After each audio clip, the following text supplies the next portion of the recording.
பன்னீர் பட்டாணி மசாலானா எல்லாருக்குமே ரொம்ப பிடிக்குங்க.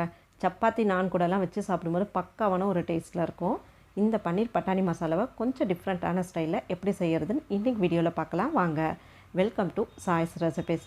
இது வரைக்கும் எந்த ஹோட்டலையும் இந்த மாதிரி ஒரு டேஸ்ட்டில் நீங்கள் சாப்பிட்ருக்க மாட்டீங்க. பார்க்கவே ரொம்ப ரிச்சாக, க்ரீமியாக, சூப்பரான ஒரு டேஸ்ட்டில் இருக்கும். இதுக்கு முக்கிய காரணம் பார்த்திங்கன்னா, நம்ம ஃப்ரெஷ்ஷாக அரைக்கக்கூடிய இந்த மசாலா. எப்பயுமே நம்ம வறுத்து தான் அரைப்போம். இன்றைக்கி அந்த மாதிரி இல்லாமல் ஊற வச்சு அரைக்க போகிறோம். இதுதான் பார்த்திங்கன்னா இந்த கிரேவிக்கு சூப்பரான ஒரு டேஸ்ட், கலர் எல்லாமே கொடுக்க போகுது.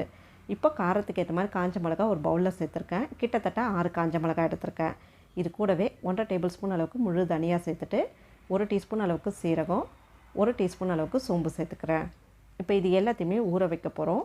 இது மூழ்கிற அளவுக்கு தண்ணி சேர்த்துக்கலாம். கிட்டத்தட்ட பார்த்திங்கன்னா ஒரு அரை மணி நேரத்துலேருந்து 3/4 மணி நேரம் போல் ஊற வைக்கணும்.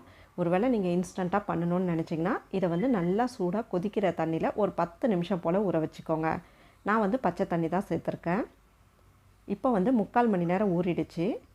இப்போ பார்க்கும்போதே நல்லா தெரியுது, அந்த மிளகா, தனியா எல்லாமே நல்லா ஊறி நல்லா சாஃப்டாக இருக்குது. இப்போ இதை ஒரு மிக்சர் ஜாருக்கு மாற்றிக்கலாம்.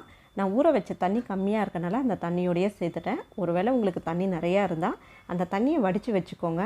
இதை அரைக்கும் போது தேவைக்கேற்ற மாதிரி மட்டும் தண்ணி சேர்த்துக்கோங்க. மீதி தண்ணியை கிரேவியில் ஆட் பண்ணிக்கலாம், வேஸ்ட் பண்ண வேண்டாம். இந்த மாதிரி நல்லா ஃபைன் பேஸ்ட்டாக அரைச்சி எடுத்து வச்சுக்கோங்க. இது இருக்கட்டும். அடுத்து ஒரு பேன் அடுப்பில் வச்சுட்டு இதில் 1 டேபிள் ஸ்பூன் அளவுக்கு எண்ணெய் சேர்த்துக்கலாம். இப்போ இந்த எண்ணெயில் 10 பல் பூண்டோ 2 இன்ச் அளவுக்கு இஞ்சி தோல் எடுத்துகிட்டு கட் பண்ணி வச்சுருக்கேன். இதையும் சேர்த்து 1 நிமிஷம் போல் நல்லா வதக்கி எடுத்துக்கலாம். இதுக்கு பதிலாக இஞ்சி பூண்டு பேஸ்ட் வேணாலும் சேர்த்துக்கலாம். 1லேருந்து 1.5 டேபிள் ஸ்பூன் அளவுக்கு சேர்த்துக்கோங்க. இப்போ இந்த இஞ்சி பூண்டு வதங்கிடுச்சு. அடுத்து 2 பெரிய வெங்காயத்தை நல்லா சன்னமாக கட் பண்ணி வச்சுருக்கேன். இதையும் சேர்த்து நல்லா வதக்கிக்கலாம்.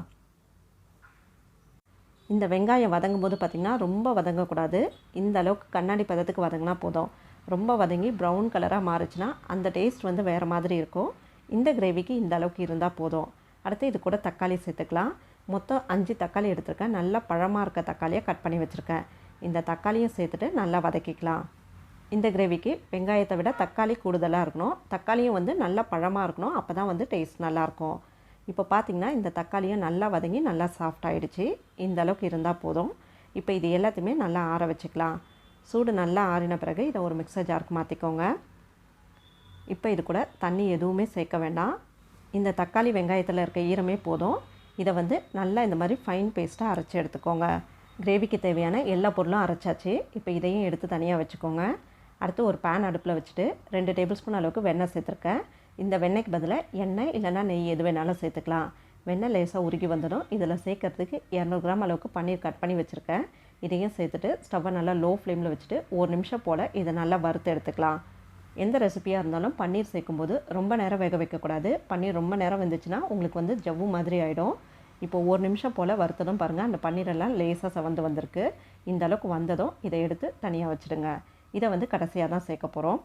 அடுத்து மீதி இருக்க இந்த வெண்ணெய் கூடையே 1 டேபிள் ஸ்பூன் அளவுக்கு எண்ணெயும் சேர்த்துக்கிறேன். இப்போ இதில் 2 பிரியாணி இலை மட்டும் சேர்த்து லேசாக வறுத்துக்கிறேன். இது கூட பட்டை, லவங்கம் அந்த மாதிரி எதுவுமே சேர்க்க வேண்டாம். அடுத்து இது கூட நம்ம அரைச்சி வச்சா அந்த மிளகா மல்லி பேஸ்ட்டை சேர்த்துட்டு இது கூடவே 2 டேபிள் ஸ்பூன் தண்ணியை மிக்சர் ஜாரில் சேர்த்து அலசி சேர்த்துக்கிறேன். இப்போ இதை ஒரு 3 நிமிஷம் போல் நல்லா வதக்கி விட்டுக்கலாம். அந்த பச்சை வாசனை நல்லா போகணும். அந்த மாதிரி நல்லா வதக்கிக்கோங்க.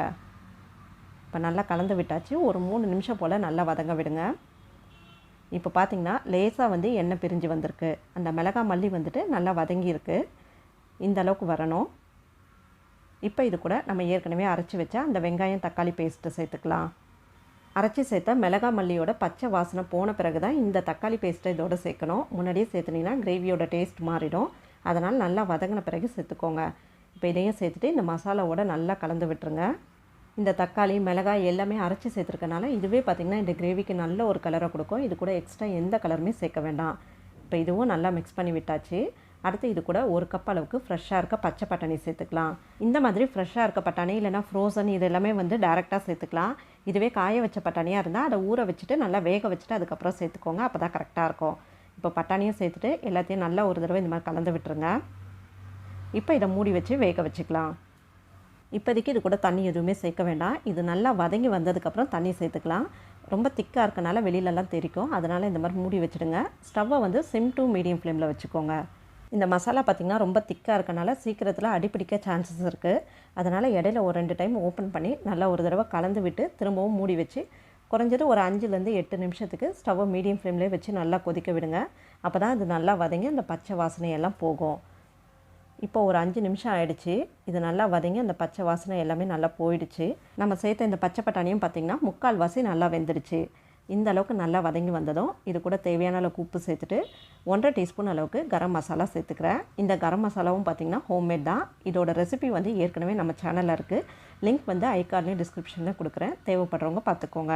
இப்போ இது எல்லாமே சேர்த்துட்டு நல்லா ஒரு தடவை கலந்து விட்டுறலாம். மிளகாய் மல்லி மாதிரி இந்த கரம் மசாலாலாம் ரொம்ப நேரம் வதங்கணுங்கிற அவசியம் கிடையாதுங்க. 1லேருந்து 2 நிமிஷம் போல் வதக்கினாலே போதும். அந்த பச்சை வாசனையெல்லாம் போயிடும். இப்போ இந்த கரம் மசாலா சேர்த்து 1 நிமிஷம் போல் நல்லா வதக்கி விட்டுட்டேன். இப்போ இது கூட தேவைக்கேற்ற மாதிரி தண்ணி சேர்த்துக்கலாம். நான் வந்து 1 கப் அளவுக்கு சேர்த்துக்கிறேன். இதை சேர்த்து நல்லா கலந்து விட்டுக்கலாம். கிரேவி வந்து உங்களுக்கு நல்லா திக்காக வேணும்னா 1 கப் சேர்த்துக்கோங்க. இல்லை கொஞ்சம் லூஸாக வேணும்னா 2 கப் வரைக்கும் கூட சேர்த்துக்கலாம். இப்போ தண்ணி சேர்த்து நல்லா கலந்து விட்டாச்சு. இதை மூடி வச்சு நல்லா கொதிக்க விடலாம். இப்போ ஸ்டவ்வை மீடியம் ஃப்ளேமில் வச்சுடுங்க. இது நல்லா கொதித்து நம்ம சேர்த்த அந்த எண்ணெய் நல்லா தெளிஞ்சு வரணும். இடையில வேணால் 1-2 தடவை ஓப்பன் பண்ணி நல்லா கலந்து விட்டுக்கோங்க. இப்போ பாருங்கள், கிரேவி நல்லா கொதிச்சு அந்த எண்ணெய் எல்லாமே நல்லா தெளிஞ்சு வந்திருக்கு. இந்த மாதிரி வரணும். இப்போ இது கூட 1 டேபிள் ஸ்பூன் அளவுக்கு கசூரி மேத்தியை இந்த மாதிரி நல்லா க்ரஷ் பண்ணி சேர்த்துக்கலாம். இது வந்து வாசனைக்காக தான். இதுக்கு பதிலாக கொத்தமல்லி தழை வேணாலும் சேர்த்துக்கலாம். அடுத்து நம்ம ஏற்கனவே வறுத்து வச்ச அந்த பன்னீரையும் சேர்த்துட்டு 200 கிராம் பன்னீரை வந்து வறுத்து சேர்த்துருக்கேன். 50 கிராம் பன்னீர் வந்து தனியாக எடுத்து வச்சுருக்கேன். இந்த பன்னீரை வந்துட்டு இதில் கிரேட் பண்ணி சேர்த்துக்கிறேன். இந்த மாதிரி கிரேட் பண்ணி சேர்க்கும்போது பார்த்திங்கன்னா கிரேவி வந்து நல்லா திக்காக இருக்கும். ரொம்ப க்ரீமியாகவும் டேஸ்டியாகவும் இருக்கும். நீங்கள் எந்த பன்னீர் கிரேவி செய்தாலும் கொஞ்சம் பன்னீரை வந்து இந்த மாதிரி கிரேட் பண்ணி சேர்த்து பாருங்கள். டேஸ்ட் வந்து அவ்வளோ சூப்பராக இருக்கும். இப்போ 50 கிராம் பன்னீரை வந்து கிரேட் பண்ணி சேர்த்துட்டேன். இப்போ இது எல்லாமே சேர்த்துட்டு ஒரு தடவை நல்லா கலந்து விட்டுக்கலாம். நான் ஏற்கனவே சொன்ன மாதிரி பன்னீரை வந்து 2 நிமிஷத்துக்கு மேலே வேக விடக்கூடாது. ரொம்ப வந்து வெந்துச்சுன்னா அந்த பன்னீர் வந்து சாஃப்டாக இருக்காது, ரப்பர் மாதிரி ஆகிடும். இப்போ பன்னீர் சேர்த்துட்டு நல்லா மிக்ஸ் பண்ணி விட்டுட்டேன். இப்போ இது கூட 1 டேபிள் ஸ்பூன் அளவுக்கு வெண்ணெய் சேர்த்துக்கிறேன். இது வந்து ஆப்ஷனல் தான். இது சேர்க்கும்போது இன்னும் கொஞ்சம் டேஸ்ட் நல்லாயிருக்கும். இப்போ இதையும் சேர்த்துட்டு மூடி வச்சிடலாம். 1 நிமிஷம் போல் இதை சிம்மில் வச்சு வேக வச்சு எடுத்துக்கலாம். 1 நிமிஷம் ஆயிடுச்சு. இந்த வெண்ணெய் பாருங்கள் நல்லா மெல்ட் ஆகியிருக்கு. இந்த அளவுக்கு இருந்தால் போதும். இப்போ வந்து ஸ்டவ் ஆஃப் பண்ணிடலாம். சூப்பரான டேஸ்ட்டில் பன்னீர் பட்டாணி மசாலா ரெடி ஆகிடுச்சு. சப்பாத்திக்கு மட்டும் இல்லைங்க, எல்லா விதமான ரைஸ் வெரைட்டிக்கும் பக்காவான ஒரு சைட் டிஷ்ஷாக இருக்கும். மிஸ் பண்ணாமல் நீங்களும் ட்ரை பண்ணி பாருங்கள். நீங்கள் டேஸ்ட் பண்ணி பார்த்தீங்கன்னா கட்டாயம் நீங்களே சொல்லுவீங்க எந்த ஹோட்டலையும் இந்த மாதிரி டேஸ்ட்டில் சாப்பிட்டதில்லன்னு சொல்லிட்டு. இந்த ரெசிபி உங்களுக்கு பிடிச்சிருந்தால் லைக் பண்ணி உங்கள் ஃப்ரெண்ட்ஸோட ஷேர் பண்ணிக்கோங்க. மீண்டும் அடுத்த வீடியோவில் பார்க்கலாம்.